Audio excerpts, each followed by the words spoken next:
Well, I didn't know you were going to add the 10-point part. It is unequivocally, without any reservation, a must-win. Straight up. As far as by double digits. You mean a 1-point squeaker? Really need to win by double digits. Okay. But listen, if they're up 16 with 2 minutes left and the Giants get a garbage time touchdown, don't care about that. Okay. But this is a game that you should be watching it, America's Game of the Week on Fox, and mid-third quarter you should be wondering, I wonder if they're going to switch out of it. Like, I wonder if they're going to show us a different one, and because the Cowboys are beating them that badly. We know that the Cowboys at the beginning of the year had the ability to dominate this team with a better quarterback and a healthier O-line. If now at this point in the season, Brew, against Tommy DeVito, they don't have to beat them 40-0. That would be concerning. Listen, I still believe in the Cowboys. I think the media at large has been too far down on them this year. If they were to lose this game, I will not believe in them at all. And if it is a one-score game in the fourth quarter, my belief will be shaken in them. The Giants you're only coming totally off them if they lose, not if they win by 3. No, if they lose, they're done. They're not a Super Bowl. How about a game-winning field goal as time expires? I won't feel good about it. Okay. I won't feel good about it. No, look, they had their F game. All right, now you can say you can lose to Tommy DeVito. You can say San Francisco, who'd they lose to? P.J. Walker, right? And Philly lost to Zach Wilson. All right, but the problem is lost to Russell Wilson. Cowboys, they had their one F game. Now, I don't mean you can't lose more than once. No, of course. Because you can lose and this is what I was saying against months Philly. ago. I gave him a B. No, I'm talking about that if you're a Super Bowl contender, you're not supposed to lose multiple games as huge favorites. Remember the whole thing? Or F game. Yeah. Like if they come out with all they have to play for and they lose to this squad, I mean, it just tells you, like, they'll still make the playoffs. We all know that. Ooh. But it will tell you they are the silly, foolish team I've been saying they are. There's no reason. If you just can't concentrate enough and stay focused. If you lose this game, the only way you lose is playing an F game. Like, this is one of those games you can't lose. You know, we showed up and we took them seriously and we played well. No, you can't lose this game if that's the case. Yeah, this is definitely a must-win. And I would say it's a must-cover for them. Ooh. And the reason I say that is Dallas is such a mindset team. They're so driven by the style points, by the type of wins that they have.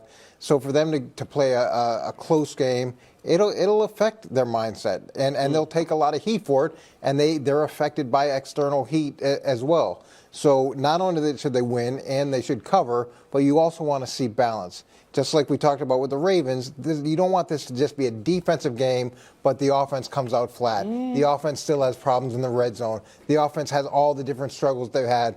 So they need to win, they need to cover, and they need to have balance, and they need to go to the next game at a much better place than they are now, as opposed to trying to answer a bunch of questions from internally. Well, it's time now for the segment So Hot.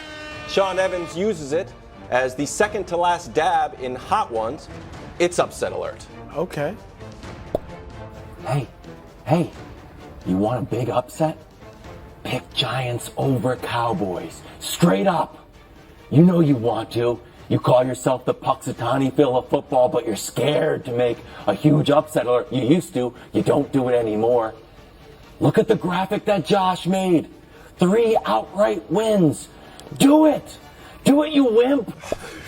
Cowboys are favored by 17.5, and history proves that these divisional games are quite close. 3 outright wins, as I remember correctly, 8 wins against the spread and only a 6-point differential. We'll see if anyone here is bold enough to take the Giants straight up over the Cowboys. Wow. But, Coach, the ball's in your court for Upset Alert. Yeah, I'm not bold enough.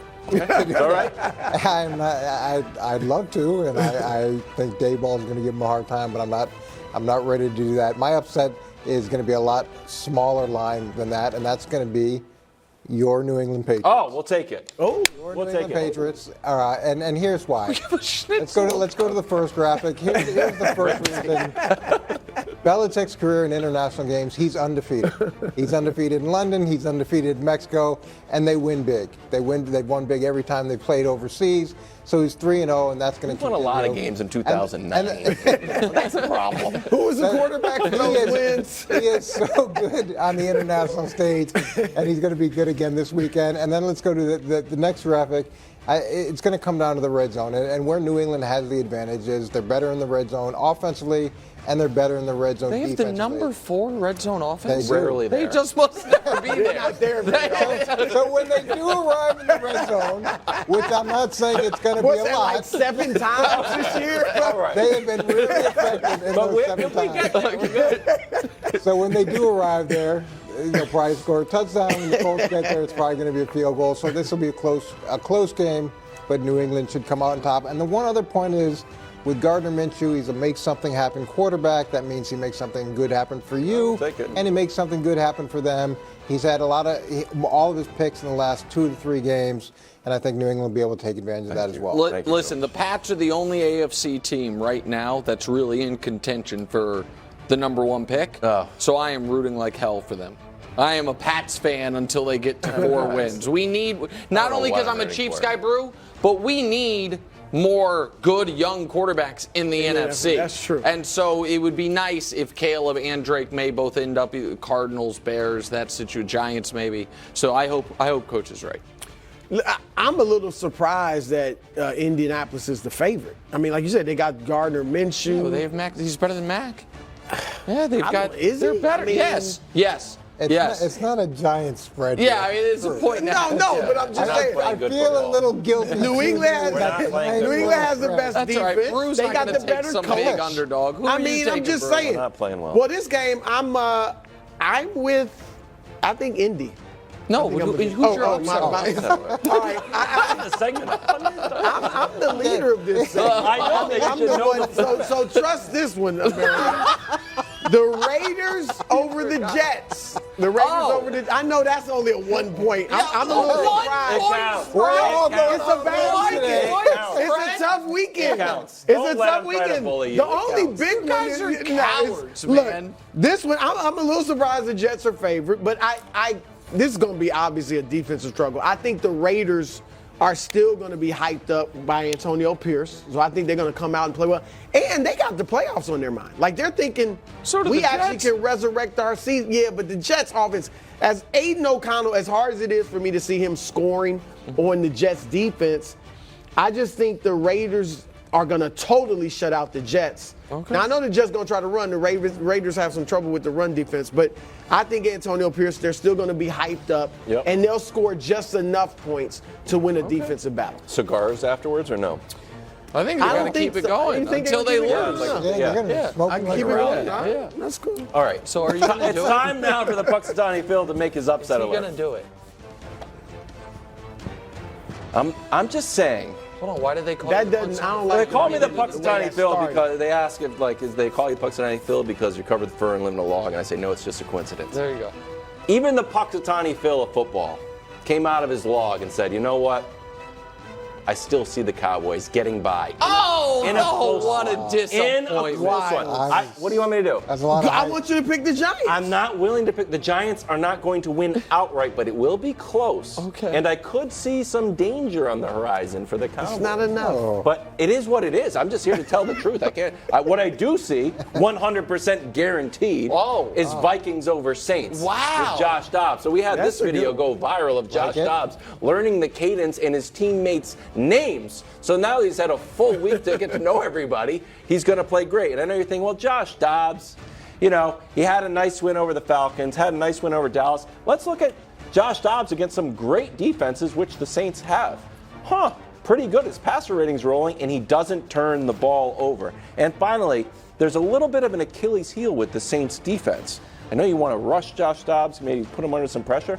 The sacks, hits, and pressure's not really there. So Josh is going to have some time, think about it, drop back, say, what's that guy's name again? Boom, throw him the ball. Vikings straight up over the Saints with a little bit of a dessert. Giants keep it sneaky close. And by the way, Wilds, can I support you here? Yeah, go. Found out right before the show, Justin Jefferson might play. I saw some odd quotes. There were some like weird quotes about him wanting to be 100%, but they did not list him as out. And he's eligible to play in this game because they activated his practice window. So the fact they didn't rule him as out or even doubtful makes it maybe you see Justin Jefferson. Either way, I think the Vikings could win. Nice. Next picks. All right, time now. Hot. You were hot. Listen, we had a rough opening 20 games. Who hasn't had that?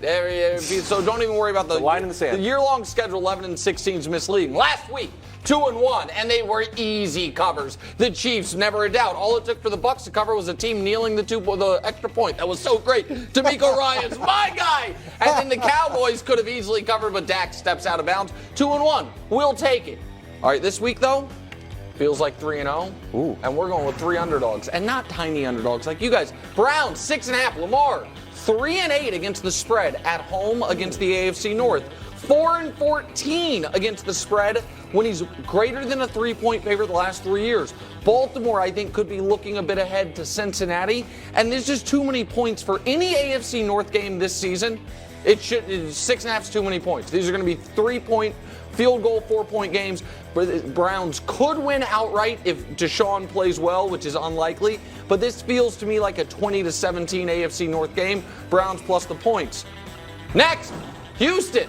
Plus 6.5. Wow. Trap game. Excellent backdoor potential as well. Cincinnati up 13 late. CJ Stroud's like, let's up those stats for the offensive rookie of the year. Get it locked away. Cincinnati banged up at wide receiver. And again, this is a spot for Cincy that if they get a lead, they are going to just try to make this the shortest game possible. To get home, get back on the, to get ready for Baltimore. So both of these teams that I'm kind of fading this week, they have to worry about what's coming on Thursday.